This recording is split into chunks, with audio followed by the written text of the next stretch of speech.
أما بعد فقد قال الله تعالى في القرآن العظيم والفرقان المجيد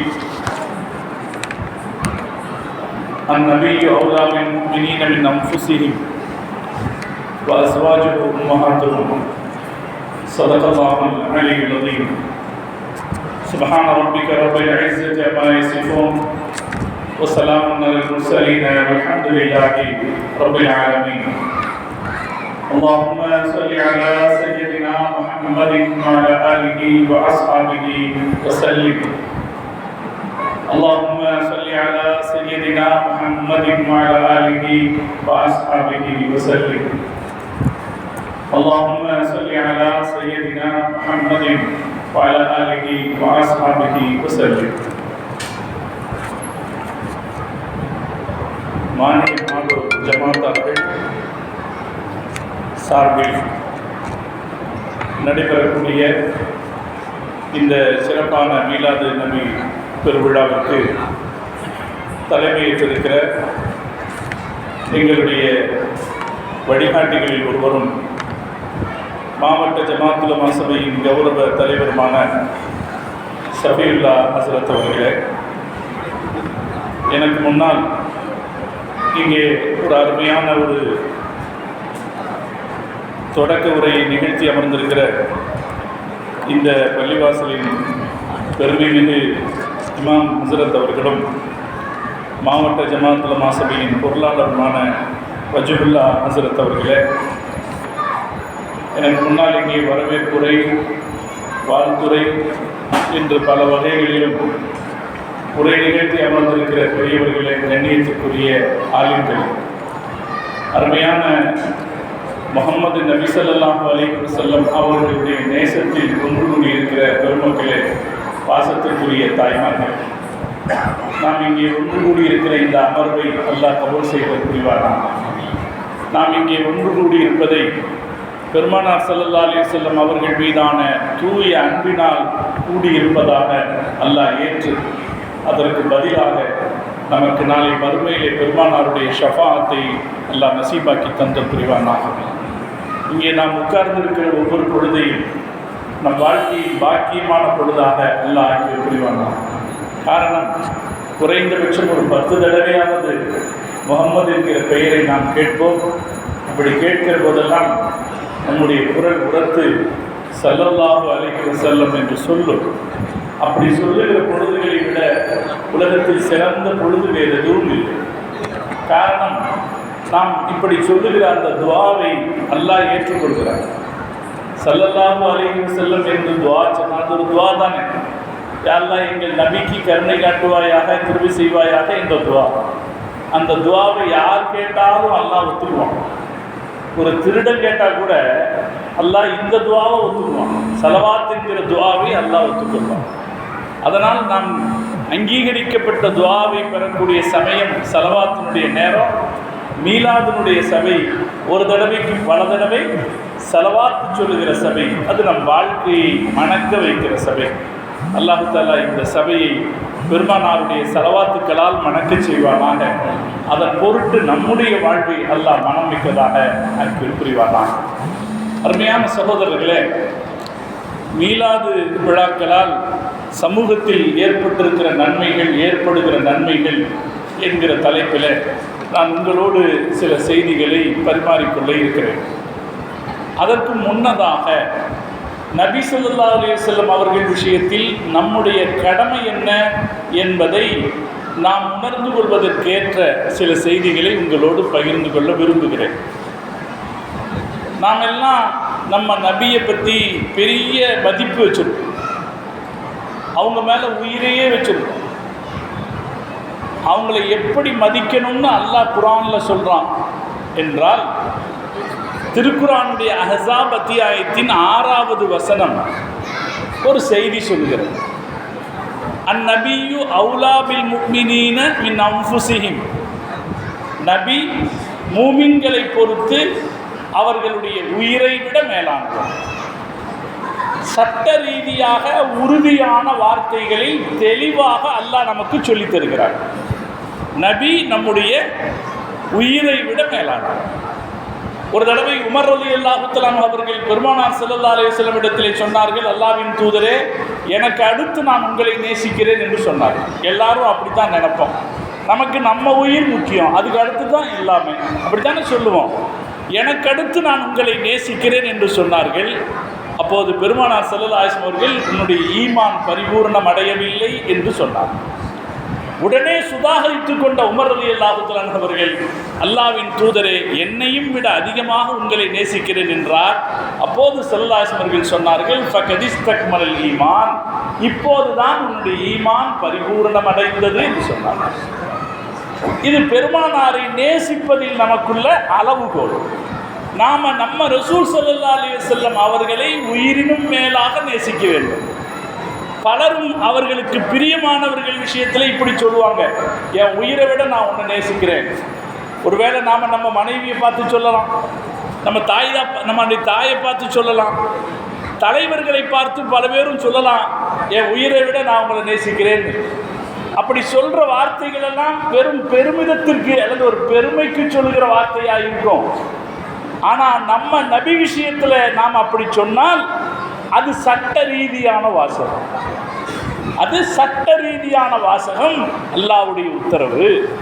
நாம் நம்முடைய நபியை நம்முடைய உயிரையும் விட மேலானவராக கருத வேண்டும்.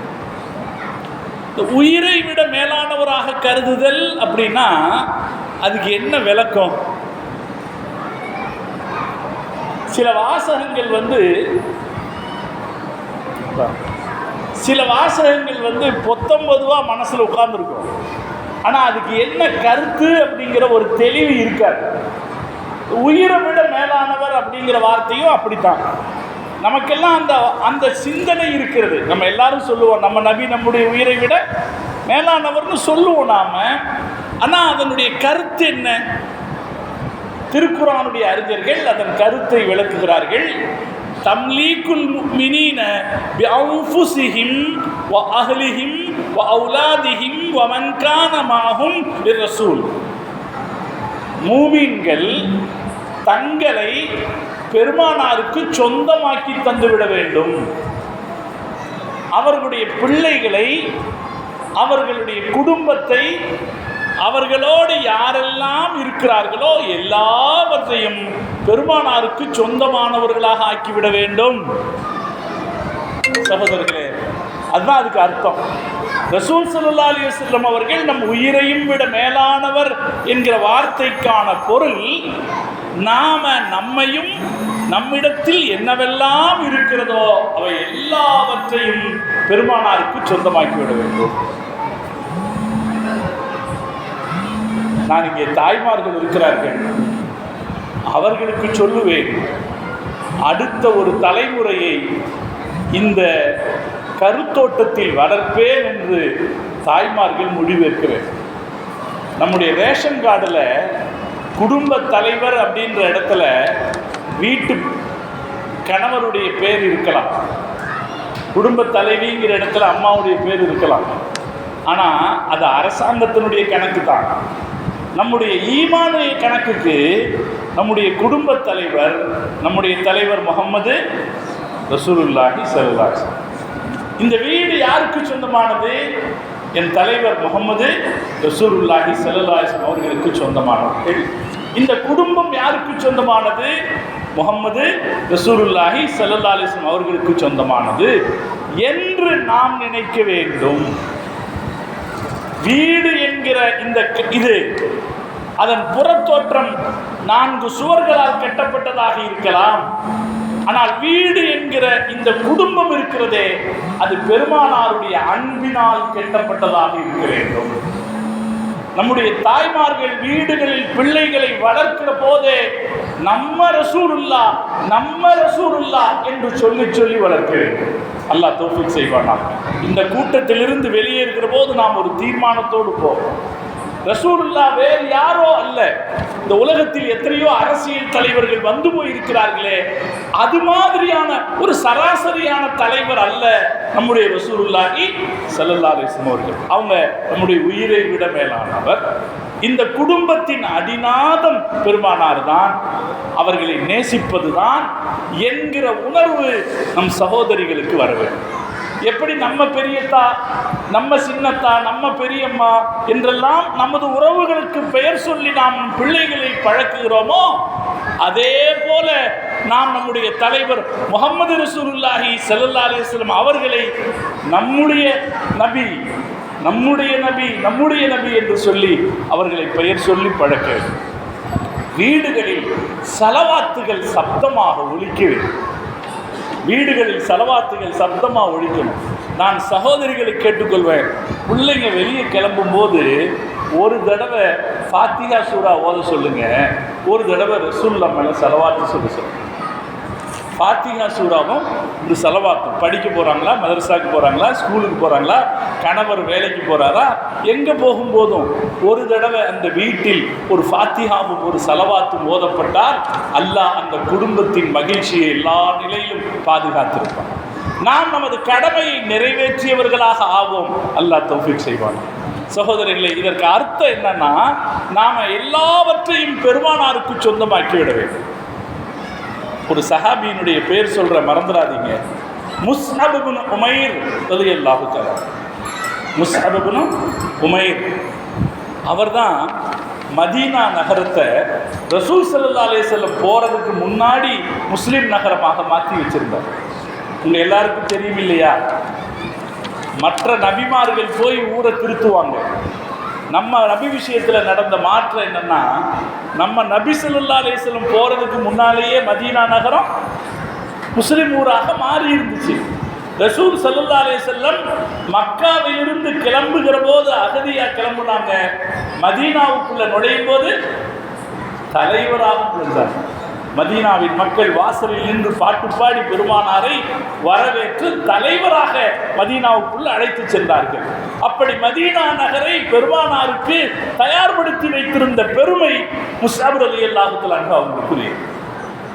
அவர் பெரிய பணக்கார், மக்காவுக்கார், மக்காவை சார்ந்த பெரிய குடும்பத்துக்காரர், பெரிய பணக்கார், ரொம்ப அழகானவர்.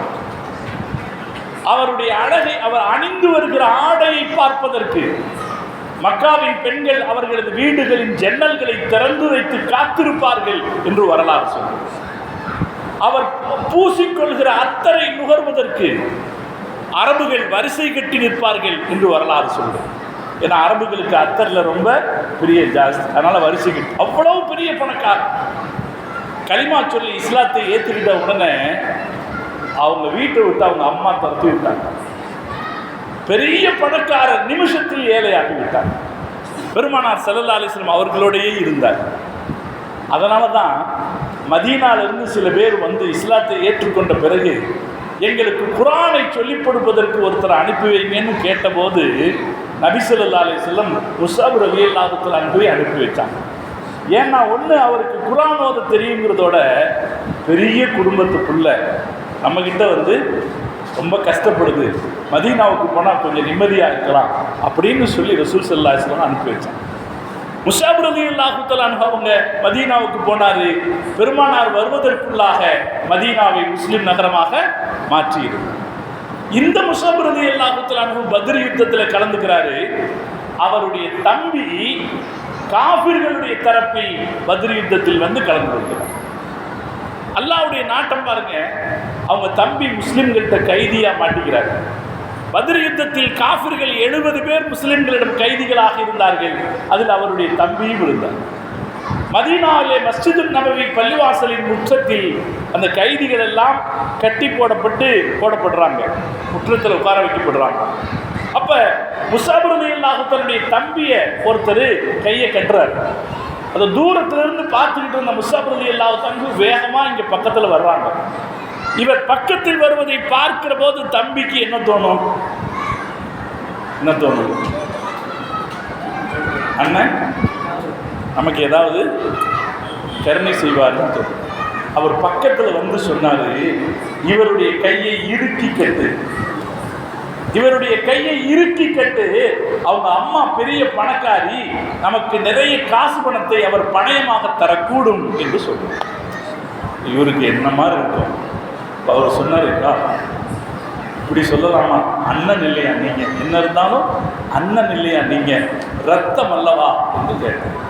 அப்போது முஸ்அப் ரலியல்லாஹு தஆலா சொன்னார்கள், முஹம்மது ஸல்லல்லாஹு அலைஹி வஸல்லம் அவர்கள் சொன்னால் நான் உன்னை கொல்லவும் தயங்க மாட்டேன் என்று சொன்னார். நபி ஸல்லல்லாஹு அலைஹி வஸல்லம் அவர்களை நாம் எந்த அளவில் மதிக்க வேண்டும் என்பதற்கான ஒரு சின்ன உதாரணம் இது. எல்லாவற்றையும் பெருமானாருக்கு உரியதாக ஆக்கிவிட வேண்டும். அது முஸ்லிம்களுடைய கடமை. அது இன்றைக்கும் நம்முடைய கடமை. இன்றைய கால சூழ்நிலையில் இந்த உணர்வை பெருக்கிக் கொள்ள வேண்டியதும் புதுப்பித்துக் கொள்ள வேண்டியதும் நம்முடைய முக்கியமான கடமைகள் ஒன்று. அதனால்தான் நான் தாய்மார்களுக்கு சொன்னேன், இந்த பொறுப்பு நமக்கு இருக்கிறது. நாம் நம்முடைய குடும்பத்தின் மூத்தவராக முஹம்மது ஸல்லல்லாஹு அலைஹி வஸல்லம் அவர்களை முன்வைக்க வேண்டும். குடும்பத்தை பெருமானாருடைய நேசத்தின் அடிப்படையில் அமைக்க வேண்டும். நம்முடைய நபி என்ற சொல்லாடல்கள் வர வேண்டும். ஸலவாத்துக்களும் சலாமும் நம் வீடுகளில் அதிகமாக ஒலிக்க வேண்டும். கசீதாக்களும் முர்தாக்களும் கசீதாக்களையும் நாம் சகஜமாக படிக்க வேண்டும். அது நம்முடைய கடமை. நம்ம ரசூல் ஸல்லல்லாஹு அலைஹி வஸல்லத்துக்கு நாம் ஏன் மீலாது கொண்டாடணும்? முதல்ல அதை தெரிஞ்சுக்கோம். ஏன் கொண்டாடணும்? மீலாதுன்னா என்ன? நபி ஸல்லல்லாஹு அலைஹி வஸல்லம் அவர்களுடைய பெருமையை பேசுவது, பிறப்பின் பெருமையை பேசுவது. மௌலிது அப்படின்னாலும் பிறப்பு, மீலாதுனாலும் பிறப்பு. மீலாது என்றால் பெருமானாருடைய பிறப்பின் பெருமையை பேசுவது.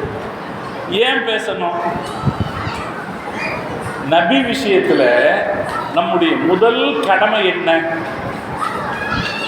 சில பேர் நினைக்கலாம், நபி விஷயத்தில் நம்முடைய முதல் கடமை பெருமானாருக்கு கட்டுப்படுவது, ரசூலுல்லாவுக்கு கட்டுப்படுவதுதான் நம்முடைய முதல் கடமை என்று நினைக்கிறான். எல்லாரும் அப்படித்தானே சொல்றாங்க.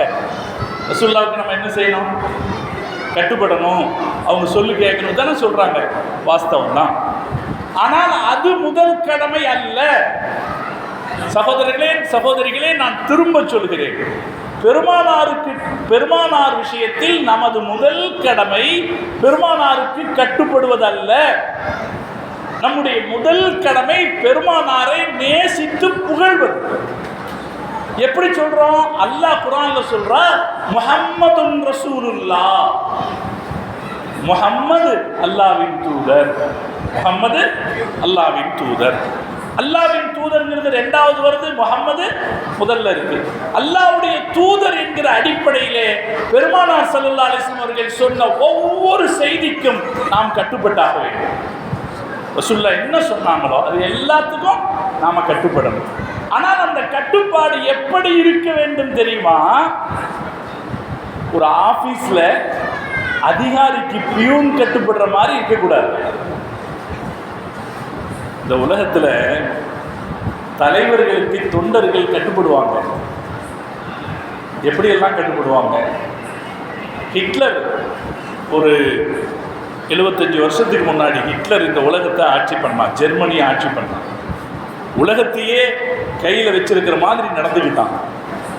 மனித சமூகத்தை பெருமளவில் கட்டுப்படுத்தி வைத்திருந்த சமீபகால தலைவர்களில் ஹிட்லர் முக்கியமான ஆள். அவன் கப்பலில் இருக்கான். அந்த நேரத்தில் அவன்கிட்ட போய் ஒரு பத்திரிகையாளர் பேட்டி கேட்க போறாரு. அவர் கேட்குறாரு, நீங்கள் என்ன சொன்னாலும் உங்கள் தொண்டர்கள், உங்கள் வீரர்கள் கேட்டுருவாங்களாமே? ஹிட்லர் சொன்னான், ஆமாம், உனக்கு என்ன சந்தேகமா? இதா அப்படின்னு ஒரு வீரனை கூப்பிட்டான். கடலில் குதின்னு சொன்னான், ஓடி போய் குதிச்சிட்டான். ரெண்டாவது ஒரு வீரனை கூப்பிட்டான், நீ போய் கடலில் குதின்னா, அவன் ஓடி போய் குதிச்சிட்டான். மூணாவது ஒருத்தரை கூப்பிட்டு நீ போய் குதின்னா, அவன் குதிக்க போகும்போது இந்த நிருபர் ஓடி போய் அவன் சட்டையை பிடிச்சான். சட்டையை பிடிச்சிட்டு, இருந்தால் அவர் குதின்னு சொல்றாரு, எதுக்காக குதின்னு கேட்டுட்டு குதிக்கலாமல்லப்பா அப்படின்னு கேட்டான். அப்ப அவன் சொன்னான்னா, கையை விடு, இவன்கிட்ட இருக்கிறத விட கடல்ல விழுந்து சாகலான்னு சொன்னான். பல பேர் தலைவர்களுக்கு கட்டுப்படுவாங்க தான். கட்டுப்பாடுங்கிறதுங்க எப்படி பல பேர் வேண்டா விருப்பமாகவும் கட்டுப்படுவாங்க, மனசு இல்லாமல் கட்டுப்படுவாங்க. ஒரு பெரிய அதிகாரிக்கு பியூன் கட்டுப்படுவான், திட்டிக்கிட்டே கட்டுப்படுவான் இல்லையா? கட்டுப்படாமல் இருக்க முடியாது, சொல் பேச்சு கேட்காமல் இருக்க முடியாது. அவர் சொல்வதை செய்துதான் ஆக வேண்டும் என்றிருந்தாலும் அது எப்படி கட்டுப்படுவாங்க? விருப்பம் இல்லாமல் கட்டுப்படுவாங்க. நாம் நம்முடைய நபிக்கு கட்டுப்படுவது என்பது அப்படி இருக்கக்கூடாது. நாம் நமது நபிக்கு கட்டுப்படுவது என்பது முழு விருப்பத்தின் அடிப்படையிலானதாக, முழு காதலின் அடிப்படையிலானதாக இருக்க வேண்டும், முழுமையான அன்பின் அடிப்படையிலானதாக இருக்க வேண்டும். லைலாவின் வீட்டு சுவற்றை மஜ்னு முத்தமிடுவான் அப்படின்னு காவியங்கள் பேசும். லைலாவை மஜ்னு நேசிச்சான், காதலிச்சான். அந்த காதலின் உச்சத்தில் என்ன பண்ணுவானா, அவ இருந்த வீட்டு சுவற்றை முத்தமிடுவான். இது நாம காவியத்தில் படித்திருக்கிறோம். ஆனால் நம்முடைய மார்க்க வரலாறு சொல்கிறது, இமாம் மாலிக் ரஹ்மத்துல்லாஹி அலைஹி அவர்கள் மதீனாவின் பழைய கட்டிடங்களை பார்த்தால் அதை போய் முத்தமிடுவார்கள். இதை பெருமானாருடைய கண் பார்த்திருக்கும் அல்லவா என்று சொல்வார்கள். இதில் ரசூல் ஸல்லல்லாஹு அலைஹி வஸல்லம் பார்வை பட்டிருக்கும் அல்லவா என்று சொல்லி அதை முத்தமிடுவார். இந்த அன்பின் அடிப்படையிலான கட்டுப்பாடு தான் முஹம்மது ரசூலுல்லாஹி ஸல்லல்லாஹு அலைஹி வஸல்லம் விஷயத்தில் தேவைப்படக்கூடியது. அதனால தான் முஹம்மது ரசூலுல்லாஹ், முதல்ல அவங்க யாருங்க? முஹம்மது நமது நேசத்திற்கும் நமது புகழுக்கும் உரிய. முஹம்மதுனா என்ன அர்த்தம்? அதிகமாக புகழப்படக்கூடியவர்னு அர்த்தம். முஹம்மதுனா அதிகமாக புகழணும். அப்போ ரசூலுல்லாஹ் விஷயத்தில் நமக்கு இருக்கிற கடமை பெருமானாரை அதிகம் புகழணும். புகழணும்னா எப்படி புகழ முடியும்? ஒருத்தரை உண்மையாக புகழணும்னா மனசுக்குள்ள என்ன இருக்கணும்? மனசுக்குள்ள அந்த அன்பு நேசம் இருந்தால் தானுங்க புகழ முடியும். அப்போ ரசூல் ஸல்லல்லாஹு அலைஹி வஸல்லத்தை புகழணும், ரசூலுல்லாஹ்வுக்கு கட்டுப்படணும். பெருமானார் விஷயத்திலே நம்முடைய கடமை முதல்ல நாம ரசூலுல்லாஹ்வை புகழணும், அப்புறம் ரசூலுல்லாஹ். அந்த புகழ்வதன் ஒரு அடையாளமாகத்தான் மீலாது விழாக்கள் நடத்தப்படுகிறது. நபி ஸல்லல்லாஹு அலைஹி வஸல்லம் புகழ்ந்தாங்களா, மீலாது விழா நடத்தினாங்களா அப்படின்னு சில பேர் கேட்போம். ரசூலுல்லாஹ் மீலாது விழா நடத்தினாங்களா? ரசூலுல்லாஹ் காலத்தில் இப்படியெல்லாம் ஒரு பழக்கம் இல்லை.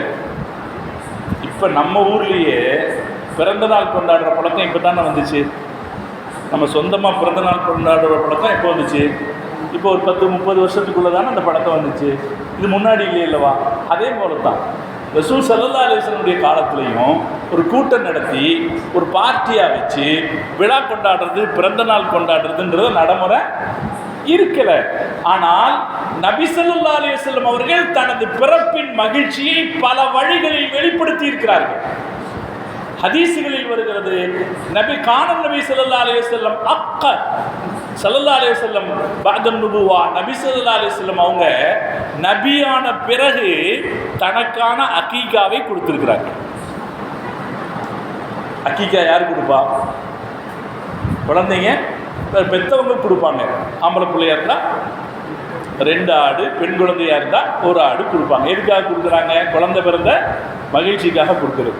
தாய் தகப்பன் கொடுக்கலன்னு வைக்கல, நான் பிறந்ததில் எனக்கு மகிழ்ச்சி இருக்குதுன்னா நான் கொடுக்கலாம். நபி ஸல்லல்லாஹு அலைஹி வஸல்லம் அவர்கள் நபியான பிறகு அவங்க அக்கீகா கொடுத்துருக்காங்க. அது மட்டும் இல்லை, நம்ம எல்லாரும் ஒரு நஃபில் நோன்பு வைக்கலாம் அப்படின்னா வாரத்தில் எந்த நாளை தேர்ந்தெடுப்போம்? திங்கட்கிழமையை தேர்ந்தெடுப்போம் இல்லையா? நபி ஸல்லல்லாஹு அலைஹி வஸல்லம் அவர்களும் திங்கட்கிழமையில் நோன்பு வைப்பவர்களாக இருந்தார்கள்.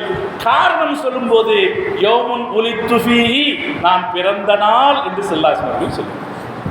அப்ப நபி ஸல்லல்லாஹு அலைஹி வஸல்லம் அவர்கள் தனது பிறப்பின் மகிமையை அவர்கள் வெளிப்படுத்தி இருக்கிறார். இப்படி கூட்டம் போட்டு நடத்தலைன்னா கூட நபி ஸல்லல்லாஹு அலைஹி வஸல்லம் அவர்களது பிறப்பின் வெளிப்படுத்திருக்காங்க.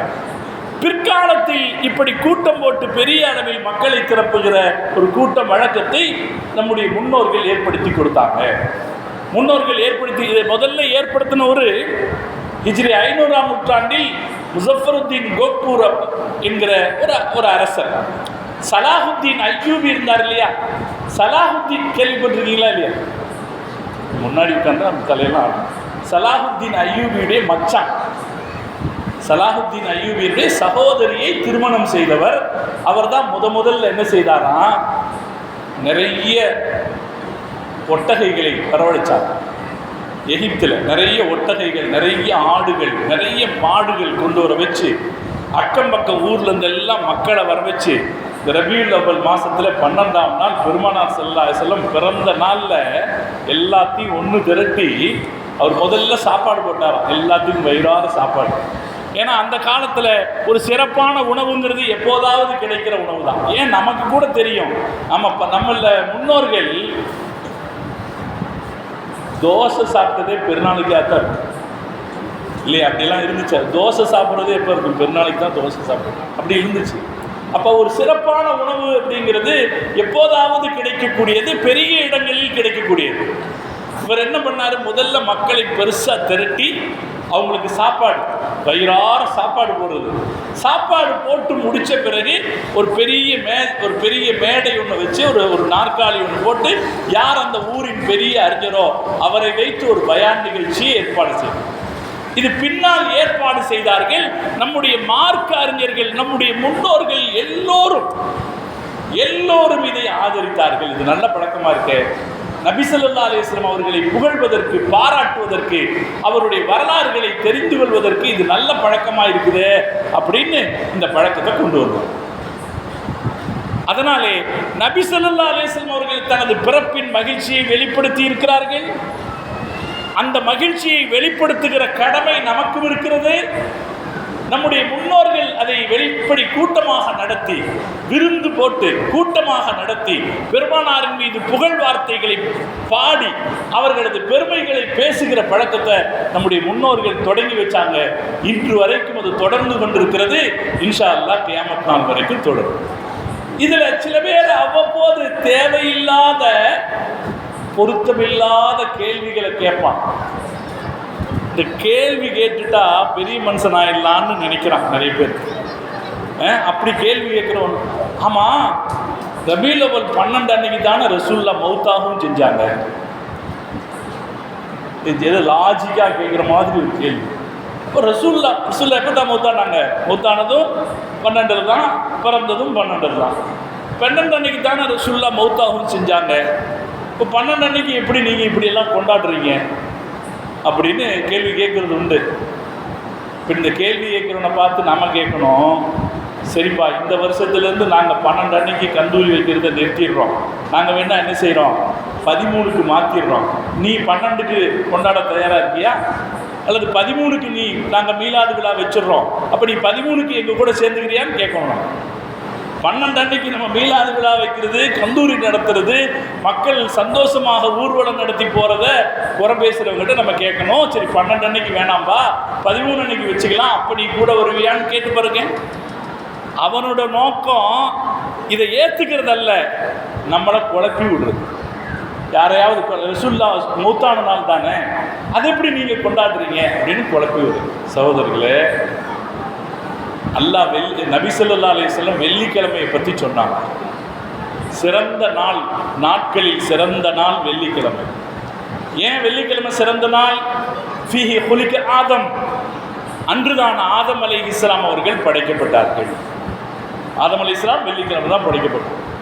அதுக்கு அடுத்து ரசூலுல்லாஹ் சொன்னாங்க வஃபீஹி குபில, அந்த நாளில் தான் அவர் மௌத்தாகவும் செஞ்சார். நம்ம வெள்ளிக்கிழமை இப்போ கறி சாப்பிடலாமா வேண்டாமா? வெள்ளிக்கிழமை ஜும்மா தொழுதுட்டு போனோம்னு வீட்டில் என்ன இருக்கணுங்க? மணமணன் நெய் மணக்கும் இல்லையா? பட்டகிராம் வாசனை வரணும், வந்தால் தான் நமக்கு அது வெள்ளிக்கிழமைன்னு அர்த்தமாகும். அப்படி தானே இருக்கும்.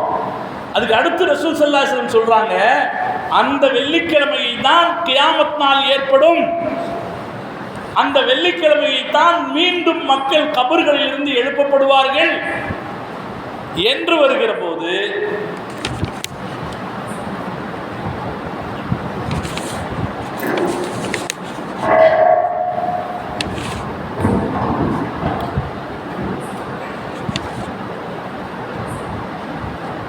வெள்ளிக்கிழமை தான் கபர்களில் கியாமத் நாள் ஏற்படும் அப்படின்னு வரும்போது இப்போ நம்ம என்ன செய்யறது?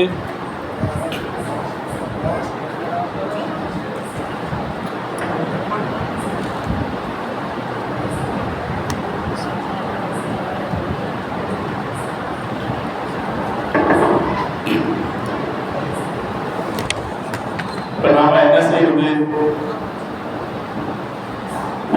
ஒரு நாள்ல நல்லதும் நடந்திருக்கு, கெட்டதும் நடந்திருக்குன்னா புத்திசாலிகள் என்ன செய்வாங்க? கெட்டதை விட்டுருவாங்க, நல்லதை எடுத்துக்குவாங்க.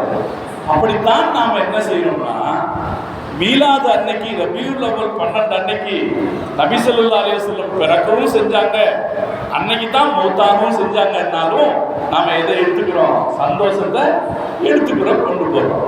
இதுல இன்னொரு செய்தி இருக்குதுங்க. என்ன செய்தினா, நம்ம ரசூல் ஸல்லல்லாஹு அலைஹி வஸல்லம் அவங்க மௌத்தானதும் நமக்கு நன்மை தான்.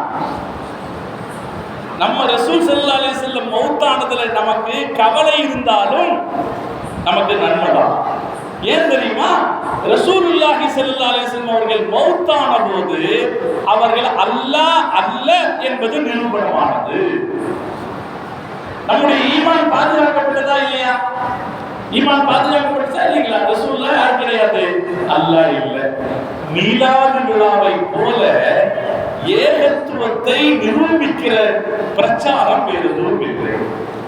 இஸ்லாத்தை நிலைநாட்டுகிற ஒரு பிரச்சாரம் வேற எதுவுமே இல்லை. சில பேர் என்ன குறை சொல்றான்? மீலாது விழாவை வச்சு, மௌலூதை வச்சு நாம ரசூலுல்லாஹ்வை அல்லாஹ் அளவுக்கு உயர்த்திட்டோம்னு கத்துறான். என்ன யோசிக்கிறது இல்லைன்னா, நம்ம கொண்டாடுறது என்ன? மீலாது விழா. மீலாதுன்னா என்ன அர்த்தம்? நபி ஸல்லல்லாஹு அலைஹி வஸல்லம் பிறந்த நாள் அர்த்தம். எப்ப ஒருவரை பிறந்தார் என்று நாம் ஒப்புக்கொள்கிறோமோ அப்போது அவர் கடவுளாக இருக்க முடியாது என்று நாம் பிரகடனப்படுத்துறோம் அர்த்தம். நமக்கெல்லாம் தெரியும் குல் ஹுவல்லாஹு சூரா. அந்த சூரா எப்ப இறங்குச்சுன்னா, மக்காவுடைய குறைஷிகள் ரசூலுல்லாஹ்ட்ட கேட்டாங்க, அல்லாஹ்வுடைய ஜாதகம் என்னன்னு கேட்டாங்க. அவங்க பழக்கமே என்னன்னா ஜாதி தெரிஞ்சுக்கிறது. இப்ப கூட பழக்கம் இருக்கு பாத்தீங்களா? சில பேர் இருப்பாங்க, பஸ்ல உட்கார்ந்து இருப்பாங்க, கொஞ்ச நேரத்துல உங்களுடைய இந்து சகோதரர்கள் சொல்லுவாங்க, கொஞ்ச நேரம் உட்கார்ந்து இருப்பாங்க, அடுத்து மெதுவா பேச்சு கொடுத்து என்ன கறக்க பார்ப்பான்னா, நீ என்ன ஜாதின்னு கறக்க பார்ப்பான். இந்த ஜாதியை தெரிஞ்சுக்கிற என்ன இருக்கு, பலர்கிட்டே இருக்கு. மக்காக்கார ரசூலுல்லாஹ்ட்ட கேட்டா அல்லாஹ்வோட ஜாதி என்ன? ஹதீஸ் வருது, முஷ்ரிக்குகள் பெருமானாரிடத்தில் கேட்டார்கள், அன்சிப் லனா ரப்பக், உன்னுடைய ரப்புடைய நஸபு என்னன்னு சொல்லு, ஜாதி என்ன, வம்சம் என்னன்னு சொல்லுன்னு கேட்டாங்க. அப்ப அல்லாஹ் இந்த ஆயத்தை இறக்குறான். நீ உன்ன மாதிரி அல்லாஹ்வை நினைக்காத, குல் நபியே சொல்லுங்கள், ஹுவல்லாஹு அஹத், அல்லாஹ் ஒருவன், அல்லாஹு ஸமத், அல்லாஹ் தேவைகளற்றவன், லம் யலித், அவன் குழந்தைகளை பெற்றெடுக்கவும் இல்லை, வலம் யூலத், அவன் யாருக்கும் பிறக்கவும் இல்லை. அல்லாஹ் குழந்தைகளை பெற்றவும் இல்லை, யாருக்கும் அல்லாஹ் குழந்தையாக பெறவும் இல்லை. வலம் யகுன் லஹு குஃபுவன் அஹத், அல்லாஹ்வுக்கு நிகராக யாரும் இல்லை அப்படின்னு இந்த ஆயத்தை அல்லாஹ் சொன்னான். இந்த ஆயத்தினுடைய பிரதான அம்சமே என்னன்னா, லம் யலித் வலம் யூலத், இந்த ரெண்டு வார்த்தை தான். இந்த ரெண்டு வார்த்தை என்ன சொல்லுச்சு? அல்லாஹ் பிறப்பற்றவன், அல்லாஹ்வுக்கு குழந்தை பிறக்கவும் இல்லை, அல்லாஹ் யாருக்கும் குழந்தையா பிறக்கல அப்படின்னு செய்தியை பிரகடனப்படுத்துச்சு. அப்ப சூரத்துல் இஹ்லாஸினுடைய மெயின் பார்ட் லம் யலித் வலம் யூலத் தான், அல்லாஹ் பிறப்பற்றவன் என்ற செய்தி தான். இப்போ தெய்வம் இல்லை அப்படின்னு சொல்றதுக்கு இந்த ஒண்ணு போதும், ரசூலுல்லாஹ்வுடைய பிறந்த நாள் அப்படின்னு கொண்டாடுறோம். அதனாலே தொடக்கத்திலிருந்து இஸ்லாத்தினுடைய கருத்தை இந்த உலகத்திற்கு எடுத்து சொல்வதற்கு மீலாத் என்கிற வார்த்தை மிகப்பெரிய அடையாளமாக இருந்துச்சு. அதே போலதான் ரசூலுல்லாஹ் மௌத்தானாங்க அப்படிங்கிறதும் பெருமானார் அல்லாஹ் அல்ல என்பதை நாம் உறுதிப்படுத்திக் கொள்வதற்கு வாய்ப்பாக இருந்துச்சு. இப்ப சொல்லுவோம், ரசூலுல்லாஹ்வுடைய மௌத்து நமக்கு துக்கமா கவலைதான், ஆனால் அதில் ஒரு நன்மை, அதில் நமக்கு ஒரு நன்மை இருக்கு. அதனால நாம ரபியுல் மீலாத் என்று ரபியுல் அவ்வல் 12 அன்னைக்கு மௌலூது கொண்டாடும் போது ரசூலுல்லாஹ் இறந்த நாள்ல எப்படிங்க நீங்க சந்தோஷமா இருக்கலாம்னு கேட்டா நாம திருப்பி கேட்கணும், வெள்ளிக்கிழமை நீ கறி சாப்பிடாம இருப்பியா அப்படின்னு. சில அற்பமான வாதங்களை சொல்லி இந்த சிறப்பான ஒரு நிகழ்வை பலரும் நிராகரித்து விட்டார். பலர் இன்னைக்கு அதை பற்றி கவனம் செலுத்துறதே இல்லை. நாம் இன்றைக்கு இந்த உரையில மீலாது விழாக்களால் என்ன நன்மை நடந்தது என்பதை பார்க்கிறோம். சகோதரர்களே, மீலாது விழாக்கள்ல முதல்ல என்ன நடந்துச்சுன்னா, நபி ஸல்லல்லாஹு அலைஹி வஸல்லம் அவர்களை பற்றி நாம் தெரிந்து கொள்வதற்கு வாய்ப்பு. நம்முடைய மக்கள் பெருமானாரை பற்றி பெரிய அளவில் தெரிந்து கொண்டது மீலாது விழாக்கள் வழியாகத்தான், இல்லையா? பள்ளிவாசல்களில் நடக்கிற அல்லது வெளியே பொதுக்கூட்டங்களில் நடக்கிற மீலாது விழாக்கள் வழியாகத்தான் நாம் பெருமானாரை பற்றி தெரிந்து கொள்ள முடிந்தது. இன்னொரு வகையில் இந்த உலகத்திற்கு ரசூலுல்லாஹி ஸல்லல்லாஹு அலைஹி வஸல்லம் அவர்களை பற்றி எடுத்து சொல்ல முடிந்தது, இல்லையா? மீலாது விழாக்கள் இல்லாமல் இருக்குமானால் பெருமானார் ஸல்லல்லாஹு அலைஹி வஸல்லம் அவர்களை பற்றிய செய்தி இந்த உலகத்துக்கு எப்படி போய் கிடைச்சிருக்கும்? இந்த உலகம் முஹம்மது ரசூலுல்லாஹி ஸல்லல்லாஹு அலைஹி வஸல்லம் அவர்களை அறிந்து கொள்ள ஆசைப்படுகிறது. சகோதரர்களே, நீங்க யாரும் ஒரு பஸ்ஸில் பயணம் செய்கிற போது அல்லது ஒரு ட்ரெயினில் பயணம் செய்யும் போது அல்லது உங்களோடு சில நண்பர்கள், வேறு மதத்தை சார்ந்த நண்பர்கள் உட்கார்ந்து இருக்கிற போது முஹம்மது நபி என்று சொல்லி பேசி பாருங்கள், ஆர்வமாக அவர்கள் கேட்பார்கள். மலேசியாவில் ஒரு தடவை மீலாது விழாவில் போயிருக்கும் போது என் பக்கத்தில் ஒருத்தர் உட்கார்ந்து, அவரு சின்ன சின்ன புஸ்தகங்கள் பிரிண்ட் பண்றோம். என்ன புஸ்தகங்கள்னா சுய முன்னேற்ற புஸ்தகங்கள் பிரிண்ட் பண்றோம். அவர் பேர் எனக்கு ஞாபகம் இல்லை, ஆனால் அவர் கொடுத்த புஸ்தகம் என்கிட்ட இருக்கு. ரொம்ப ஃபேமஸா அந்த புஸ்தகங்கள் போகும். எப்படின்னா, நீங்க தினசரி ஒரு வாசகத்தை படிச்சா உங்களுக்கு ஒரு உற்சாகம் வரும். அது மாதிரியான புஸ்தகங்களை பிரிண்ட் பண்றோம். அவர் என்கிட்ட சொன்னாரு, நான் நிறைய புத்தகங்களை இப்படி பிரிண்ட் பண்ணேன். ஒரு நாள் எனக்கு ஒரு யோசனை வந்துச்சு, யார் யார் சொன்னதை எல்லாமோ நம்ம போடுறோமே, ஏன் நம்ம ரசூலுல்லாஹ் சொன்னதை நம்ம ஒரு புத்தகமா போடக்கூடாது அப்படின்னு தோணுச்சு. அதனால நான் என்ன பண்ணேன், சேயிங்ஸ் ஆஃப் ப்ராஃபெட் முஹம்மத் அப்படின்ற பேர்ல ஒரு சின்ன புக் போட்டேன். அதை நமக்கு தெரிஞ்ச முஸ்லிம்களுக்கு எல்லாம் கொடுத்தேன். ஒரு பேஜில் ஒரு ஹதீஸ் இருக்கும், அப்படி கொடுத்தேன். ஒரு தடவை நான் பிலிப்பைன்ஸுக்கு போனேன். என்னுடைய புத்தகங்களை மார்க்கெட்டிங் செய்வதற்காக பிலிப்பைன்ஸுக்கு போனேன்.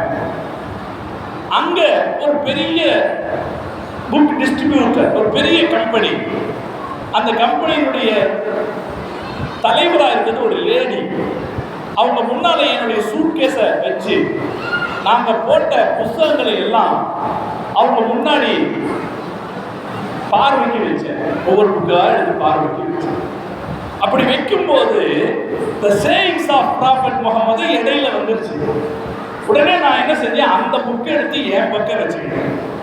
மீதி புத்தகங்களை எல்லாம் நான் அடுக்கி வச்சேன். அந்த பெண்மணி, எனக்கு முன்னால் உட்கார்ந்து இருந்த பெண்மணி, நான் அவங்க முன்னாடி பரப்பி வச்சிருக்கிற புக்கை எல்லாம் பார்க்கல, என் பக்கம் நான் வச்சிருந்த பாருங்க, இதையே கூர்ந்து பார்த்து கொண்டிருந்தார். நான் புத்தகங்களை அடுக்கி முடித்த உடனே அவருடைய இருக்கையிலிருந்து எழுந்து நான் என் பக்கம் வச்சிருக்கிற இந்த புக்கை எடுத்தார். எடுத்துட்டு இதையே நீங்க எனக்கு காட்டல அப்படின்னு சொன்னாங்க. அப்ப நான் சொன்னேன், இந்த பிலிப்பைன்ஸ் நாடு 80% கத்தோலிக்க கிறிஸ்துவர்கள் நிறைஞ்ச ஊரு. அதனால இங்க நீங்க நபியை பத்தி படிக்கிறதுக்கு இன்ட்ரெஸ்ட் காட்ட மாட்டீங்க என்று நினைத்தேன் என்று சொன்னபோது அந்த பெரிய புத்தக நிலையத்தின் பெண் தலைவி சொன்னாராம், நான் இதைத்தான் தேடிக்கொண்டிருந்தேன். உலகம் பெருமானார் ஸல்லல்லாஹு அலைஹி வஸல்லம் அவர்களை அறிந்து கொள்ள ஆசைப்பட்டு தேடிக்கொண்டிருக்கிற சகோதரர்களே, பல இடத்துல யார் அவரு, இப்படி இந்த மக்களை வைத்திருக்கிறாரே. உலகம் நம்மை பார்த்து ஆச்சரியப்படுது, இவங்க இப்படி குடிக்காம இருக்காங்களே, இவங்க இப்படி வட்டிக்கு போகாம இருக்காங்களே, இவங்க இப்படி சுத்தமா இருக்கிறாங்களே, இவங்க இப்படி சகோதரர்களாக இருக்கிறாங்களே. உலகம் நம்மை பார்த்து ஆச்சரியப்பட்டு பெருமானாரை தெரிந்து கொள்ள வேண்டும் என்று ஆர்வப்படுகிறது. நாம் அதை சொல்றோம்.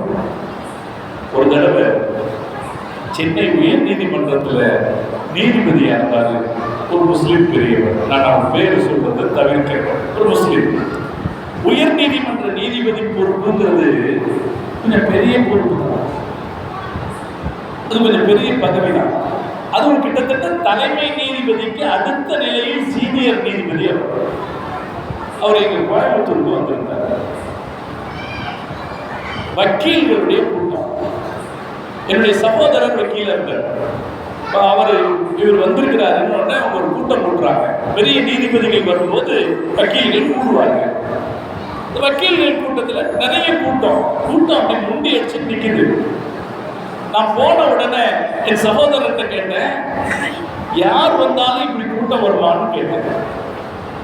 அப்படிலாம் வரமாட்டாங்க, நல்லவங்களா இருந்தா கூட்டம் வரும், ஆளு நல்லவங்களா இருந்தா கூட்டம் வரும், இவர் நல்ல மனுஷன் அதனால கூட்டம் வரும். நிறைய வக்கீல்கள் கூடி இருக்கிறார். அவர் தாடி வச்சிருக்கிறார், நல்ல தாடி வச்சிருக்கிறார், தொப்பி போட்டிருக்கார். உயர் நீதிமன்றத்தின் நீதிபதி இப்பவும் இருக்கிறார். எல்லாம் ஹயாத்தை வச்சிருக்கார். எல்லாம் அவருடைய ஹயாத்தை நீடிச்சு கொடுக்கணும். அவர் பேசுறாரு.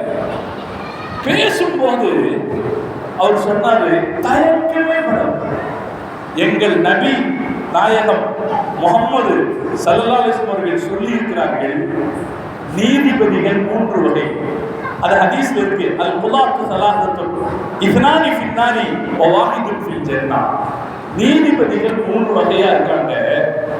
2 பிரிவினர் நரகத்துக்கு போவாங்க, ஒரு பிரிவு தான் சொர்க்கத்துக்கு போகும் அப்படின்னு சொல்லிட்டு ரசூலுல்லாஹ் சொன்னதை அவர் விவரிக்கிறார். ஒரு நீதிபதி வழக்கு என்னன்னு படிக்காமையே தீர்ப்பு சொல்றார், அவர் நரகத்துக்கு போவாரு. இன்னொரு நீதிபதி வழக்கு என்னன்னு படிச்சு வேணும்னே உண்மைக்கு மாறா தீர்ப்பு சொல்றார், அவரும் நரகத்துக்கு போவாரு.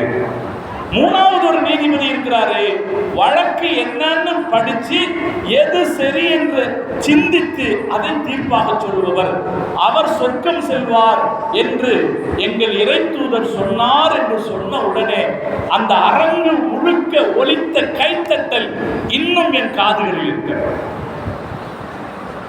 இவங்கெல்லாம் யாரு? வக்கீல். அவர்களுடைய முன்னிலையில அவர் சொல்றாரு, நான் சொன்னேன்னு சொல்லல, அவர் என்ன யார சொல்றாரு? ஒரு வகையில் நீதிபதிகளை விமர்சிக்கிற வார்த்தை தான் இது. அதை சொல்லுகிறார், முகம்மது நபி ஸல்லல்லாஹு அலைஹி வஸல்லம் அவர்கள் சொன்னார்கள் என்று சொன்ன உடனே கைத்தட்டல் கிடைக்கிறது. இது எல்லா முஸ்லிம்களுக்கும் கிடைக்கும். அந்த தகுதி, அந்த பெருமை முஹம்மது ரசூலுல்லாஹி ஸல்லல்லாஹு அலைஹி வஸல்லம் அவர்களுக்கு இருக்குது. நம்ம ரசூலுல்லாஹை பத்தி யார்கிட்ட பேசினாலும் அவங்க அதை ஏற்றுக்குவாங்க. அவர் அதுக்கடுத்து விவசாய பல்கலைக்கழகத்துக்கு என்ன கூட்டிட்டு போனார். நான் அவர் கூட போனேன். பெரிய மரியாதை, ராஜ மரியாதை. அந்த பல்கலைக்கழகத்துல அவங்க தயார் பண்ணி இருக்கிற புது வகையான பழ வகைகள், விதைகளை காட்டுறாங்க. அங்கேயும் எல்லாம் அங்க இருக்கிற ப்ரொஃபஸர்கள் எல்லாம் இப்படி கை கட்டி நிக்கிறாங்க. இவர் பேசுறார் சகஜமா, அங்கீதே தொப்பி தாடி, எங்க நபி ஒட்டு விதையை பற்றி பேசி இருக்கிறார்கள்.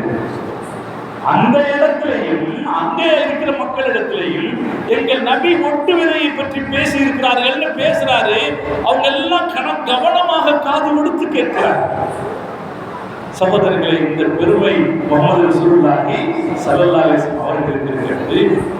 நபிகள் நாயகம் ஸல்லல்லாஹு அலைஹி வஸல்லம் அவர்கள் இப்படி சொன்னார்கள் என்கிற செய்தியை கவனமாக கேட்டுக்கொள்வதற்கு உலகம் தயாராக இருக்கிறது.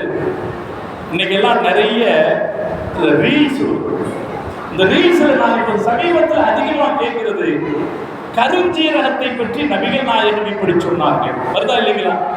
கருஞ்சீரகம் எல்லா நோய்க்கும் லிக்குள்ளிதாயின், எல்லா நோய்க்கும் மருந்து இல்ல, சாம் மரணத்தை தவிர பல பேர் பயன்படுத்துவது. நபி ஸல்லல்லாஹு அலைஹி வஸல்லம் அவர்கள் இப்படி சொல்லி இருக்கிறார். இந்த நம்மாழ்வார்னு ஒருத்தர் இருந்தாரா இல்லையா? இந்த பதிலுங்க இருந்தாரா? நம்மாழ்வார் இருக்கிறார், அவர் போயிட்டார். நம்மாழ்வார் விவசாய, இயற்கை விவசாயம். அந்த அவர் சுரக்காயை பற்றி சொல்றார்.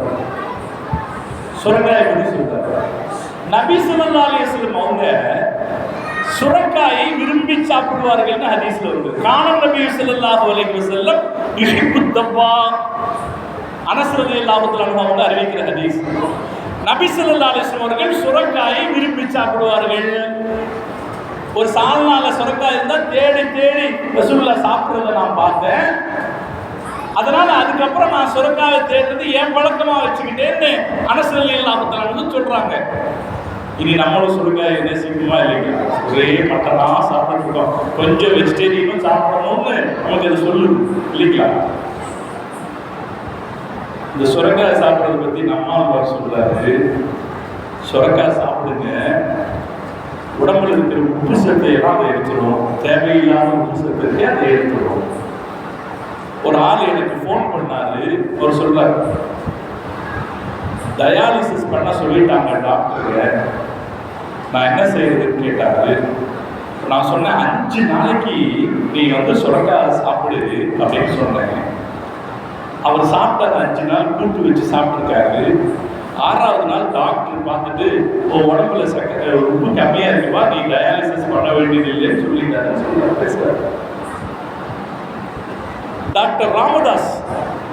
மதுவிலக்குக்கு எதிராக ஒரு பெரிய போராட்டத்தில் இருக்கு அரசியல் கட்சிகள் மதுவிலக்கு. அவர் பேசுகிற மேடையை நீங்கள் கவனித்து பாருங்க. எந்த மேடையிலும் நபிஸ் அல் ஹம்ரு உம்முல் ஹபாயிஸ், மது எல்லா தீமைகளுக்கும் அன்னை தாய் என்று நபி ஸல்லல்லாஹு அலைஹி வஸல்லம் அவர்கள் சொன்னார்கள் என்று சொல்லாமல் இருக்க மாட்டாங்க. பார்த்துருக்கீங்க, மது எல்லா தீமைகளுக்கும் தாய் என்று பெருமானார் ஸல்லல்லாஹு அலைஹி வஸல்லம் அவர்கள் சொன்னார்கள். நபி ஸல்லல்லாஹு அலைஹி வஸல்லம் அவங்க அதுக்கு மேல சொன்னாங்க, யார் மது அருந்துகிறாரோ அவருக்கு தண்டனை கொடுங்கள் என்று ஸல்லல்லாஹு அலைஹி வஸல்லம் அவர்கள் சொன்னார்கள். ராமதாஸ் பேசாமல் இருக்க மாட்டார். எல்லா கூட்டங்களையும், மது ஒழிப்புக்கு எல்லா கூட்டங்களையும் முகமது நபி ஸல்லல்லாஹு அலைஹி வஸல்லம் பற்றி இந்த வார்த்தை பேசும். இப்ப கூட ஒரு மது ஒழிப்பு மாநாடு நடப்பதற்கான ஆயத்த பணிகளை மற்றவர்கள் செய்து கொண்டிருக்கிறார். பெருமானார் பேசப்படணுமா வேண்டாமா? நபி ஸல்லல்லாஹு அலைஹி வஸல்லம் அவர்கள் சொன்ன இது மாதிரியான செய்திகளை இந்த உலகத்திற்கு சொல்லுகிற பொறுப்பு நமக்கு இருக்கிறதா இல்லையா? இந்த மேடைகளை தவிர வேற எந்த மேடை நமக்கு அது உதவும்? இது மாதிரியான மேடைகளுக்கு நாம் பலரை அழைக்கிறோம். இன்ஷா அல்லாஹ் இனிமேல் அது மாதிரியான பலரை நாம் அழைக்க வேண்டும், பலரை அழைக்கிறோம். அப்படி அழைக்கிற போது எங்கள் நபி எங்களை இப்படி உயர்த்தினார், எங்கள் நபி எங்களை இப்படி உயர்த்தினாரா இல்லையா? ரசூலுல்லாஹ் நம்மளை உயர்த்தினாரா இல்லையா? சத்தமத்திலே உயர்த்தினார், அந்தஸ்தா வாழ வச்சிருக்காங்க. நமக்கு இடையில ஏதாவது ஜாதி வித்தியாசம் இருக்குதா? பணக்காரன் ஏழை வித்தியாசம் இருக்கிறதா? அதிகாரத்தில் இருப்பவன் இல்லாதவன் வித்தியாசம் இருக்கிறதா? இப்படியெல்லாம் நம்மை ஒரு மரத்து பறவைகள் போல உட்கார வைத்த பெருமை பெருமானார் ஸல்லல்லாஹு அலைஹி வஸல்லம் அவர்களுக்கு தானே இருக்கிறது. நான் நம் சகோதரிகளை யோசிக்க சொல்வேன், நம்முடைய குடும்பம் நிம்மதியாக நடக்கிறதா இல்லையா? குடித்து விட்டு வந்து உதைக்கிற கணவன்மார்கள் இல்லாமல் செய்ததில் பெருமானாருக்கு பங்கு இருக்கிறதா இல்லை? ஒரு பெரிய IAS ஆபீசர் ஒரு தடவை எங்க ஊர்ல இப்படி வந்தார். பார்த்தா எல்லா வீடும் எல்லாமே பில்டிங்கா இருக்கு. அவர் என்ன கேட்டது, எல்லாரும் எங்க வெளிநாட்டில் வேலை பார்க்குறாங்க. நான் சொல்ல, எங்க ஊர்ல யாரும் வெளிநாட்டுக்கு போற பழக்கம் இல்லை. இப்போ எல்லாம் பெரிய பணக்காரங்களா? இல்லை, பணக்காரங்க எல்லாம் இல்லை, சாதாரண வியாபாரம். சாதாரண வியாபாரிங்க எப்படி இவ்வளவு பெருசாக வீடு இருக்காங்க? அவருக்கு யோசனை போகும். நான் ஒன்று சொன்னேன், நாங்கள் குடிக்க மாட்டோம். 500 ரூபாய் சம்பாதிச்சாலும் 500 ரூபா அப்படி வீட்டுக்கு வந்து சரி. அவர் ஆச்சரியப்படுறார். அதுதானே உண்மை. நம்முடைய சம்பாத்தியம் எங்கு வருகிறது? மொத்தமாக வீட்டுக்கு வந்து சேருகிறது. ஒரு ஆசாரி இன்னைக்கு 1000 ரூபாய் கூலி வரும். அவன் வீட்டுக்கு எவ்வளவு போய் சேருகிறது என்பதற்கு ஏதாவது உத்தரவாதம் இருக்கிறதா? அவன் கொண்டு போவதில்லை என்பதில்லை விஷயம். அவன் போய் அங்கே துன்புறுத்துகிறானே. நம்முடைய சகோதரிகள் முஹம்மது ரசூலுல்லாஹி ஸல்லல்லாஹு அலைஹி வஸல்லத்திற்கு காலமெல்லாம் நன்றி சொல்ல வேண்டும். நிம்மதியான குடும்பத்திற்கான அடித்தளம் அமைத்துக் கொடுத்தவர்கள் முஹம்மது ரசூலுல்லாஹி ஸல்லல்லாஹு அலைஹி வஸல்லம். நமக்கு மரியாதையான வாழ்க்கை தாய்மார்கள் போன்ற பர்தா இருப்பார். இந்த பர்தா ரசூலுல்லாஹ்வுடைய கண்டுபிடிப்பு, innovation of our prophet Muhammad ஸல்லல்லாஹு அலைஹி வஸல்லம். இந்த பர்தா ரசூலுல்லாஹ்வுக்கு முன்னாடி இருந்தது இல்லை, ரசூலுல்லாஹ்வுக்கு முன்னாடி இருந்தது. அதே போல இந்த முந்தான போடுற பழக்கம் இருக்கு இல்லையா, அது கூட ரசூலுல்லாஹ்வுக்கு முன்னாடி இருந்தது. முந்தான போடுறோம். அல்லாஹ் குர்ஆன்ல சொன்னா, பல் எதிரின பிஹும்ரிஹின்ன அலா ஜுயூபிஹின்ன, பெண்கள் அவங்க நெஞ்சுக்கு மேல் ஒரு ஆடை போட்டுக் கொள்ளட்டும்னு அல்லாஹ் சொல்றான். அந்த ஆயத்து இறங்கும் போது தாய்மார்கள் அங்க உட்கார்ந்துருந்தாங்க. ஆயிஷா ரலியல்லாஹு தஆலா சொல்றாங்க, ஆயத்து இறங்குச்சு அப்பதான் பெண்கள் என்ன நினைக்கல, சரி நாளைக்கு வரும்போது வீட்டில இருந்து மேல நெஞ்சுக்கு ஒரு மேலான முந்தான போடலான்னு நினைக்கல. அப்போதே அவர்களது சீலையில் ஒரு பாகத்தை கிழித்து அப்போதே மேலாடை போட்டுக் கொண்டார். அவர்கள் நாளை போடுவோம்னு நினைக்கல, நாளைக்கு போட்டு வருவோம்னு நினைக்கல, அப்போதே அவர்களது சீலையில் ஒரு ஓரத்தை கிழித்து மேலாடையாக போட்டுக் கொண்டார்கள். நான் நம் சகோதரிகளுக்கு சொல்லுவேன், சமீப காலத்தில் இந்த மேலாடை போட்டுக் கொள்கிற பழக்கம் குறைந்து வருகிறது. வீடுகளில் இருந்தாலும் கூட, அது தாய் தகப்பு முன்னாடி இருந்தாலும் கூட நம்ம என்ன செய்யணும்? மேல இது அல்லாஹ்வுடைய உத்தரவு, இது அல்லாஹ்வுடைய உத்தரவு, சமுதாயம் அப்படி கட்டுப்பட்ட உத்தரவு. இது சமீப காலத்து வழக்கத்தில் இது குறைஞ்சு போயிடுச்சா இல்லைங்க? இந்த டெய்ட்டிங்கிற ஒரு பழக்கம் வந்ததுல இதெல்லாம் குறைஞ்சு போயிட்டு, இது அல்லாஹ்வுடைய உத்தரவு. முஸ்லிம் சகோதரிகளுக்கு முஹம்மது ரசூலுல்லாஹி ஸல்லல்லாஹு அலைஹி வஸல்லம் அவர்கள் கொடுத்த பரிசு இந்த பர்தா என்கிறது. இது அவங்க தான் கொடுத்தாங்க. இது அவர்களின் கண்ணியத்தை பாதுகாக்கிறதா இல்லையா? தாய்மார்களின் கண்ணியத்தை பாதுகாக்கிறதா? இதே போல பெண்களுக்கு முஹம்மது ரசூலுல்லாஹி ஸல்லல்லாஹு அலைஹி வஸல்லம் அவர்கள் ஏராளமாக செய்தார்கள். தாய்மார்கள் யோசிச்சு பார்க்கணும். வாழும் உரிமையை கொடுத்தார்கள், மரியாதையாக வாழும் உரிமையை கொடுத்தார்கள். ஆணுக்கு பெண் அடிமை அல்ல என்று மார்க்கம் சொல்லுச்சு. நீங்கள் திருமணம் செய்கிற பெண் உங்கள் வீட்டு வேலைக்காரி இல்லை என்று மார்க்கம் சொல்லுச்சு. நீங்கள் பெற்ற ஆண் பிள்ளைகளுக்கு சொத்தில் பங்கிருப்பது போல பெண் பிள்ளைகளுக்கும் சொத்தில் பங்கிருக்கிறது என்று முஹம்மது ரசூலுல்லாஹி ஸல்லல்லாஹு அலைஹி வஸல்லம் சொன்னார்கள். ஆண்களை விட பெண்களை இழிவுபடுத்தாதீர்கள் என்று ரசூல் ஸல்லல்லாஹு அலைஹி வஸல்லம் சொன்னார்கள். நீதமா நடந்துக்குங்கன்னு சொன்னாங்க. ஒரு ஹதீஸ் வருது, நபி ஸல்லல்லாஹு அலைஹி வஸல்லம் மிம்பர்ல நின்று பயான் செய்துட்டு இருக்காங்க. ஒரு சஹாபி உட்கார்ந்து கேட்டுக்கிட்டு இருந்தார். அப்ப அவருடைய பையன், ஆம்பளை பையன் அந்த பக்கமா வந்தார். அந்த பையனை வாரி எடுத்து முத்தமிட்டு வலது தொடையில் உட்கார வச்சுக்கிட்டார். கொஞ்ச நேரத்துல அவருடைய பெண் குழந்தை அந்த பக்கமா வந்துச்சு. அந்த குழந்தைய அவரு பக்கத்துல உட்கார வச்சுக்கிட்டார். என்ன செய்யல? வாரி அணைக்கவும் இல்லை, முத்த விடவும் இல்லை, இடது தொடர்பா காலியா இருக்கு இல்லையா, அங்க உட்கார. நபி ஸல்லல்லாஹு அலைஹி வஸல்லம் அவர்கள் மேலே இருந்ததை பார்த்து கொண்டவர்கள் குத்துபாவுக்கு இடையிலேயே சொன்னார்கள், மா அன்சஃப்த, நீ நியாயமாக நடக்கவில்லை. நபி ஸல்லல்லாஹு அலைஹி வஸல்லம் அவர்கள் பெண்கள் படிப்பதை தடுக்கவில்லை, படிக்கட்டும் என்றார். அவர்கள் சொல்லுவதை கேட்க வேண்டும் என்று சமூகத்திற்கு சொன்னார்கள். ஆயிஷா ரலியல்லாஹு தஆலா அவர்கள் அறிவித்த 2210 ஹதீஸ்களை முஸ்லிம் சமுதாயம் ஏற்றுக்கொண்டிருக்கிறது. பொம்பளைகள் சொன்னா பேச்சு எடுபடுமா? இந்த காலத்தில் கூட எடுபடுவதில்லையே. 1400 வருஷத்திற்கு முன்னால் பெண்கள் சொன்ன சொற்களை ஆண்கள் ஏற்றுக்கொண்டாக வேண்டும் என்கிற ஒரு நடைமுறையை ஆயிஷா அம்மாவின் வழியாக ரசூல் ஸல்லல்லாஹு அலைஹி வஸல்லம் அவர்கள் ஏற்படுத்தி காட்டினாங்களா இல்லையா? ஒரு முஸ்லிம் ஒரு பெண்மணியை தாழ்வாக கருத முடியாது. அந்த பெண்ணினத்தை சார்ந்தவர் தான் நம்முடைய அன்னை கதீஜா ரலியல்லாஹு தஆலா. அந்த பெண்ணினத்தை சார்ந்தவர் தான் நம்முடைய அன்னை ஆயிஷா ரலியல்லாஹு தஆலா. என்று வருகிற போது எப்படி தாழ்வாக கருத முடியும்? அதற்கு மேல் பெருமானார் ஸல்லல்லாஹு அலைஹி வஸல்லம் அவர்கள் வலியுறுத்தினார்கள், மா அக்ரமன் நிஸா இல்லா கரீமுன் வ மா அஹானஹா இல்லா லஈமுன். யார் பெண்களை மதிக்கிறார்களோ அவர்களை மரியாதைக்குரியவர்கள், யார் பெண்களை இழிவுபடுத்துகிறார்களோ அவர்கள் இழிவானவர்கள் என்று ஸல்லல்லாஹு அலைஹி வஸல்லம் சொன்னார். லை யத்ரிபு ஹியாருக்கும், உங்களில் நல்லவர்கள் மனைவிமார்களை அடிக்க மாட்டார்கள். இதெல்லாம் ரசூல் ஸல்லல்லாஹு அலைஹி வஸல்லம் நம்ம தாய்மார்களுடைய அந்தஸ்தை உயர்த்தி வச்சது. யோசிச்சு பார்க்கணும். நபி ஸல்லல்லாஹு அலைஹி வஸல்லம் அவங்க நமக்கு என்ன நன்மை செஞ்சிருக்காங்கன்னு யோசிச்சு பார்க்கணும். பெருமானார் ஸல்லல்லாஹு அலைஹி வஸல்லம் அவர்கள் இவ்வளவு நன்மை செய்திருக்கிறார். இந்த நன்மையை இந்த உலகத்திற்கு எடுத்து சொல்ல வேண்டிய பொறுப்பு நமக்கு இருக்கிறதா இல்லையா? சொல்லுவதற்கான ஒரு மேடை தான் மீலாது மேடை. நபி ஸல்லல்லாஹு அலைஹி வஸல்லம் அவர்களால் சமுதாயம் அடைந்த நன்மை எவ்வளவு என்பதை எடுத்து சொல்வதற்கான ஒரு வாய்ப்பை மீலாது மேடைகள் நமக்கு உருவாக்கி தந்திருக்கிறது. இரண்டாவது, மீலாது விழாக்களால் ஏற்பட்ட சமுதாய நலன் இரண்டாவது என்னன்னா, நம்முடைய மார்க்கம் நம்முடைய எந்த சந்தோஷத்தையும் தர்மமாக வெளிப்படுத்த சொல்லி இப்படித்தான் நம்முடைய எந்த சந்தோஷத்தையும் பெருநாள் ரெண்டுமே என்னதான், ரெண்டு பெருநாளும் தர்மம் தான். ஈதுல் ஃபித்ரும் தர்மம் தான், ஈதுல் அத்ஹாவும் மீலாதுன் நபியும் தர்மம். நாம் மீலாது விழாவை எப்படி கொண்டாடுகிறோம்? தர்மமாக கொண்டாடுகிறோம் இல்லையா?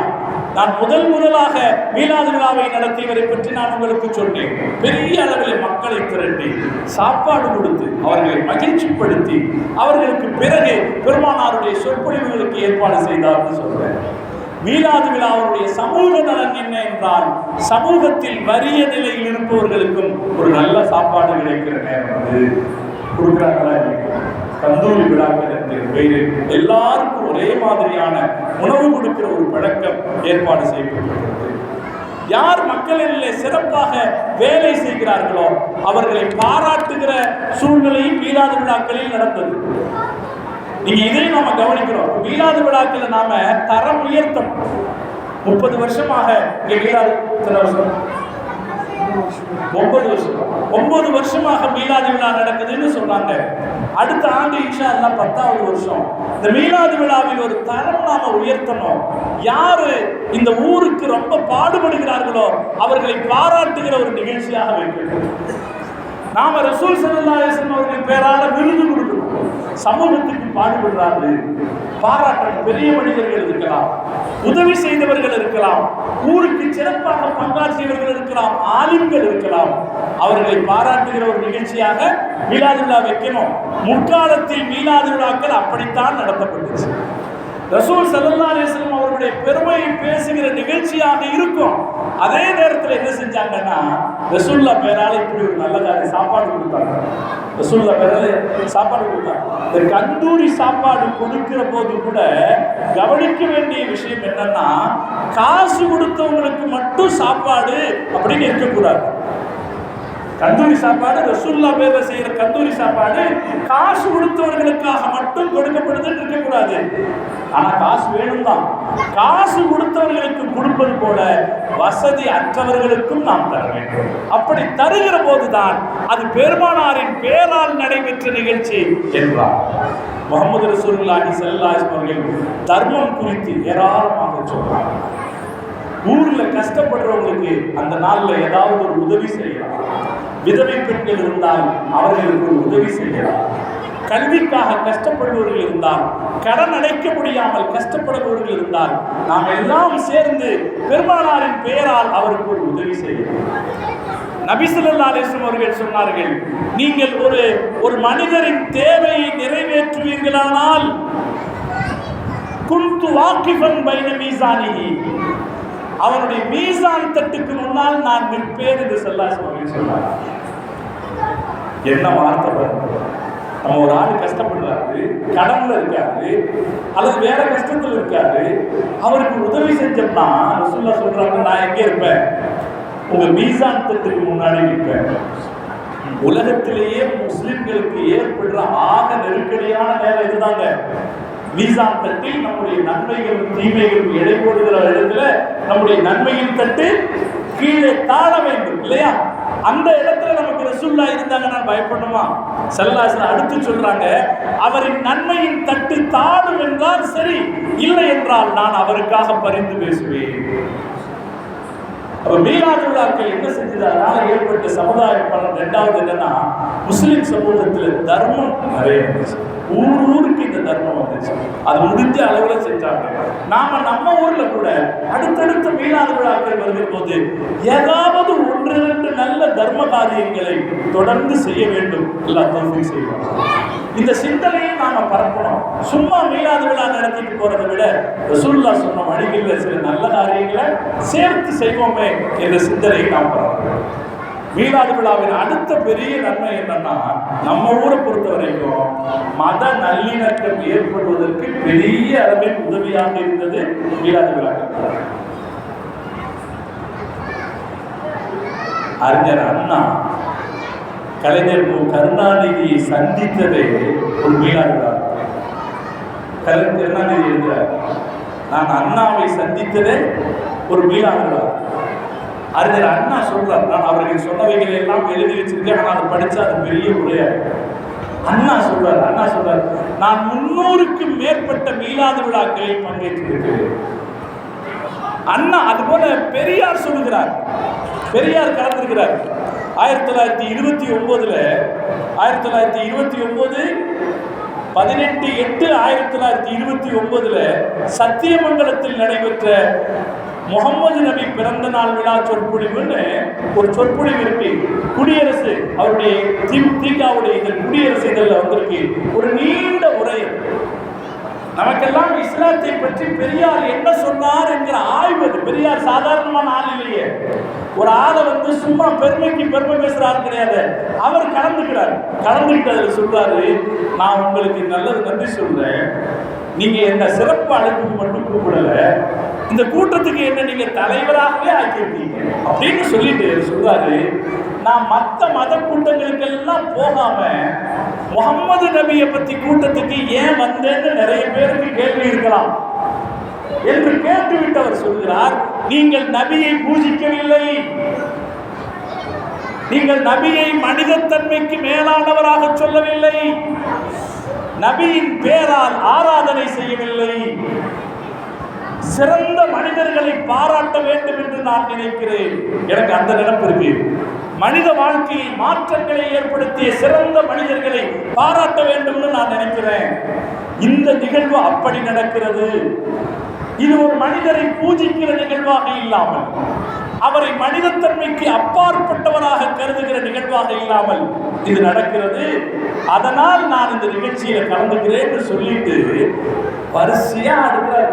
அவர் சிந்தனையாளர் தானே, இன்னும் கொஞ்சம் தீக்காக்காரு. அவர் நபி விஷயத்தில் பேச வருவதா இருந்தால் கொஞ்சம் படிச்சுட்டு தானே வரணும். நிறைய படிச்சிருந்தார். நீங்க இப்ப தேடுனா கூட இந்த கூகுள்ல உங்களுக்கு தெரியும். பெருமானா மீலாது விழாவில் பெரியாருன்னு போட்டு பார்த்தீங்கன்னா இந்த பெரிய பேச்சு இருக்கு, நீண்ட பேச்சு. அதுல அவர் சொல்றார், முகம்மது நபி அவர்களின் மதமே மற்ற எல்லா மதத்தை விட பிந்தையதும் சமீபத்தியதும் ஆகும். அதுதான் லேட்டஸ்ட் மதம் அப்படின்னு சொல்லிட்டு அவர் சொல்றாரு. மற்ற மதங்களில் உள்ள குற்றம் குறைகள் எல்லாம் நீக்கி சற்றேறக்குரிய எல்லோராலும் ஒப்புக்கொள்ளப்படக்கூடிய அளவுக்கு சீர்திருத்தமான மதம் என்று நான் சொல்லுவேன். அதுதான் லேட்டஸ்ட். அதனால முந்தைய மதங்கள்ல என்னெல்லாம் குறை இருந்துச்சோ அதையெல்லாம் நீக்கி சீர்திருத்தம் பெற்ற மதமாக நான் சொல்லுவேன். முகம்மதிய மதம் மிக்க சுயமரியாதை உணர்ச்சியுடையது என்று நான் சொல்லுவேன். இந்த மதத்தில் இருக்கிறவங்களாம் சுயமரியாதை உணர்ச்சியுடையவங்க அப்படின்னு சொல்லுவேன். இவ்வளவு பெருமைக்கும் காரணம் என்னன்னா, மற்ற மதங்கள் எல்லாம் அவர்களுடைய தலைவர்களை கடவுளாக்கிடுச்சு. ஆனா அவங்க கடவுள்னு சொல்லல. புத்தர் தன்னை கடவுள்னு சொல்லல. புத்தர் சிலை வணக்கத்துக்கு எதிரானவர். நீ வரலாறு படிக்க, புத்தர் சிலை வணக்கத்திற்கு எதிரானவர், மகாவீரர் சிலை வணக்கத்திற்கு எதிரானவர். இவங்க எல்லாம் சிலை வணக்கத்துக்கு எதிரானவங்க. ஆனா அவங்களுக்கு எல்லாம் பெரிய பெரிய சிலையை வச்சுட்டாங்க. உலகத்திலேயே பெரிய சிலை யாருக்கு இருக்கு? புத்தருக்கு இருக்கு. புத்தரே சிலை வடிவத்தில் தான் இருக்காரு. எல்லாருக்கும் நல்லா தெரியும் புத்தருடைய முகம் இருக்கு பார்த்தீங்களா, அது புத்தருடையதல்லன்னு. அது கனிஷ்கர் என்கிற இந்திய மன்னர் அவனுடைய படை வீரரில் ஒருவருடைய முகத்தை பார்த்து பார்த்து மாடலா வச்சு பண்ணதுதான் புத்தர். அதே போல இப்ப இயேசு பிரானுடைய வடிவமைப்பு பாருங்க, அதுவும் உலகத்துக்கு நல்லா தெரியும் இது இயேசு பிரானுடைய முகம் அல்ல, இது ஒரு மாடல் வச்சு உருவாக்கப்பட்டது தெரியும். ஆனா அதை அவர்கள் புத்தராகவும் இயேசுவாகவும் நினைக்கிறார்கள். இந்த பிரச்சனை யாருக்கு நடக்கல? நம்ம ரசூலுல்லாஹி ஸல்லல்லாஹு அலைஹி வஸல்லம் நடக்கல. இதை பெரியார் சிலாகித்து பேசுவார். நிறைய கூட்டங்களில் பெரியார் பேசியிருக்கிறார். கலைஞர் கருணாநிதி பேசியிருக்கிறார். கியாபே விஸ்வநாதன் பேசியிருக்கிறார். யாரெல்லாம் தமிழ் மக்களுடைய தகுதிமிக்க மரியாதைக்குரியவர்களாக இருந்தார்களோ அவங்க எல்லாரும் எங்க பேசியிருக்காங்க? மீலாது விழால பேசியிருக்காங்க. அப்படி பேசிய காரணத்தால் தான் முஸ்லிம்களுக்கும் மற்ற எல்லோருக்கும் இடையே ஒரு நல்லிணக்கம் நிகழ்ந்திருக்கு. இன்னொரு ரகசியம் சொல்றாங்க, நம்ம கூட்டத்துல அவங்க பேசினாங்கிறது அல்ல, அவங்க பேசுறதுக்கே நம்ம தான் கூட்டத்தை கொடுத்துருக்கோம். ஏன்னா அந்த காலத்துல கூட்டம் நடத்துற பழக்கம் எல்லாம் சமூகத்தில் இருந்திருக்கு. ஆனால் மீலாது விழாவின் பழக்கம் 1000 ஆண்டுகளாக நமக்கு இருக்கு. காலமெல்லாம் மீலாது விழா கொண்டாடுற பழக்கம் இருக்கு. மீலாது விழாவுக்காக மேடை போடுகிற பழக்கம் இருக்கு. அப்படி மேடை போடுகிற போது மக்கள் திரளாக கூடுகிற பழக்கம் இருக்கு. இவங்களுக்கெல்லாம் என்ன தேவை? மேடை தேவை. அறிஞர் அண்ணா சொல்லுகிறார், என்னுடைய கோட்பாடுகளை நான் வளர்ப்பதற்கு மீலாது விழாக்கள் துணை செய்தன. அதே போல சீர்திருத்த கருத்துக்களை நான் எடுத்துக்கொள்வதற்கு முகம்மது நபியின் கருத்துக்கள் எனக்கு துணை செய்தன.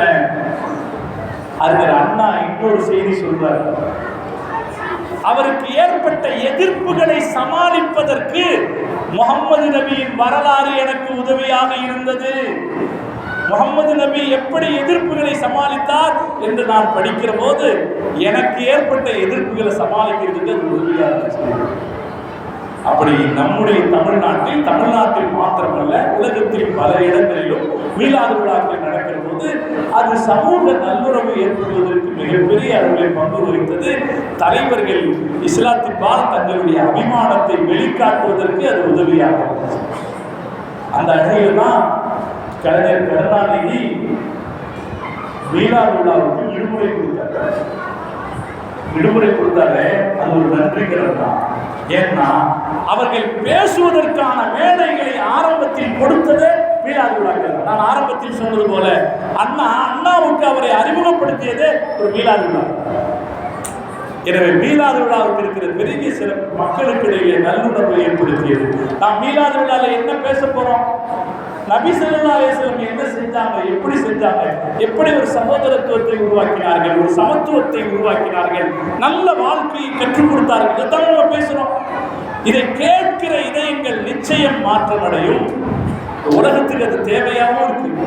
எனவே மீலாது விழாக்கள் என்பது சமூகத்திற்கு மிகப்பெரிய அளவில் சேவை செய்யும். முதல்ல விஷயம், ரசூலுல்லாஹை பற்றி நம்ம தெரிஞ்சுக்கிறதுக்கு அது வழிவகுக்கும்.